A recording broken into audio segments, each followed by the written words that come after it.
Olá, no vídeo anterior eu falei sobre a desconstrução que o Senhor Jesus Cristo faz conosco, nos mostrando valores totalmente diferentes. E dentro desta sequência de pensamento, eu quero falar hoje sobre a lei de Deus e a nossa miséria. Eu começo citando um autor contemporâneo, Albert Martin. Ele escreveu o seguinte: pobreza de espírito é o resultado de apenas se ter tido um vislumbre daquilo que você realmente é. E ver que você não é nada, e não tem nada, e não pode fazer nada.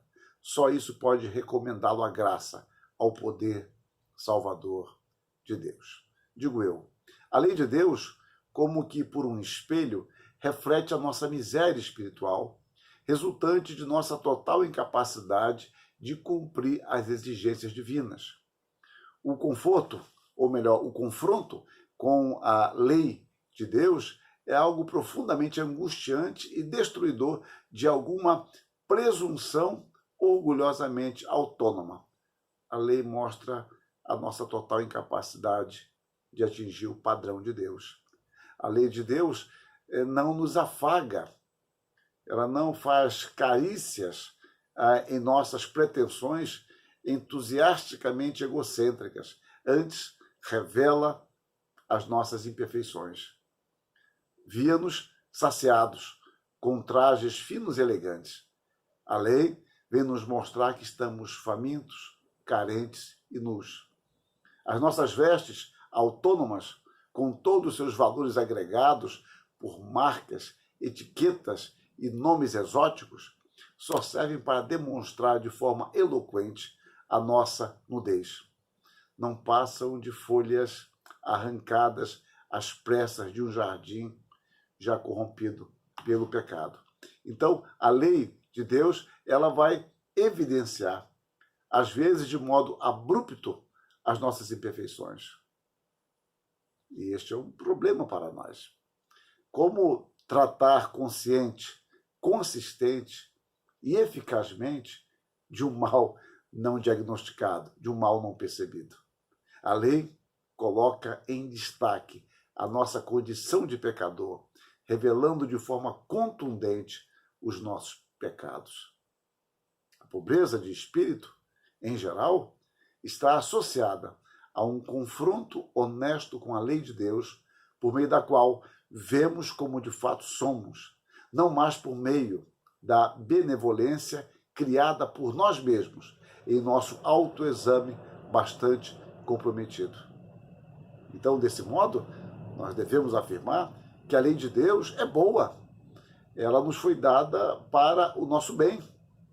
Ela tornou-se maldição para nós devido ao nosso pecado. A quebra da lei faz com que merecêssemos o justo castigo. É por isso que a lei precisa ser enfatizada, para que o homem, por graça, se disponha a ouvir o Evangelho. Sem a lei, a impressão que fica é que temos uma vida correta e satisfatória.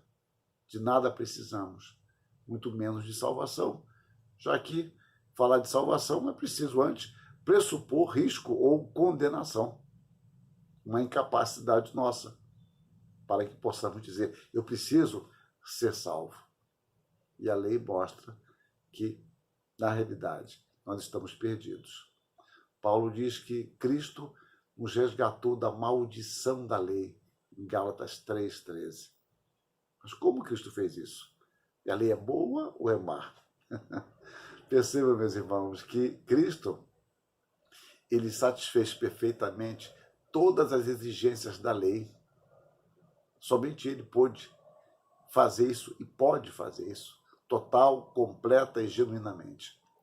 Por isso, somente por isso, ele pode nos libertar definitivamente do seu aspecto condenatório ou do aspecto condenatório da lei, nos restaurando a comunhão com Deus por meio de sua obra sacrificial, fazendo-se maldito em nosso lugar. A lei, portanto, no seu aspecto moral, não foi abolida. A lei não nos salva, contudo, nos mostra a necessidade que temos de perdão e da purificação efetuada por Deus. por intermédio de Cristo, somos libertos da tentativa insana de tentar ser salvo pelo cumprimento da lei, o que é impossível. Diante da lei, restam-nos hipoteticamente duas opções honestas. A primeira é tentar cumprir as suas exigências, o que nos é impossível, arcando assim com o reto juízo condenatório de Deus. Ou buscar refúgio na misericórdia de Deus por meio de Jesus Cristo, conscientes de nossos pecados e limitações. Porém, que a lei exige, ela não nos capacita a cumprir, deixando-nos, nesse caso, nesse aspecto, sozinhos. Ela é poderosa para mostrar o que Deus quer de nós, revelar o que somos.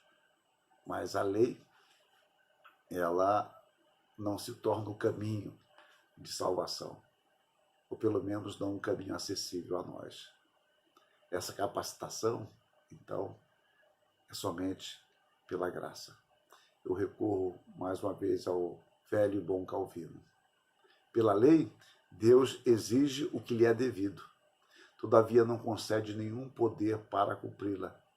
Entretanto, por meio do Evangelho, os homens são regenerados e reconciliados com Deus através da graciosa remissão de seus pecados, de modo que ele é o ministério da justiça e da vida. Assim sendo, desprezar a lei de Deus é um ato de insanidade pecaminosa. Na lei de Deus, temos o princípio de sabedoria, que deve nortear, que deve guiar, deve orientar a nossa vida. Pensemos sobre isso. Agradeçamos a Deus pela sua lei. O problema nosso não é a lei, o problema nosso é o pecado.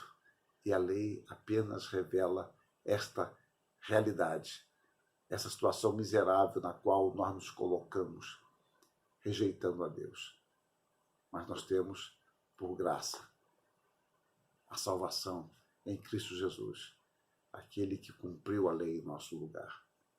E a nossa pobreza espiritual está aí, em sabermos o que somos, que nada podemos fazer para agradar a Deus, nada podemos fazer para, de fato, obter o perdão de nossos pecados, obter a reconciliação com Deus.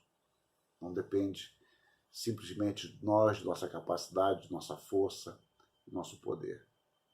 E quando o homem se depara com isso, pelo Espírito, ele tem consciência da sua miserabilidade.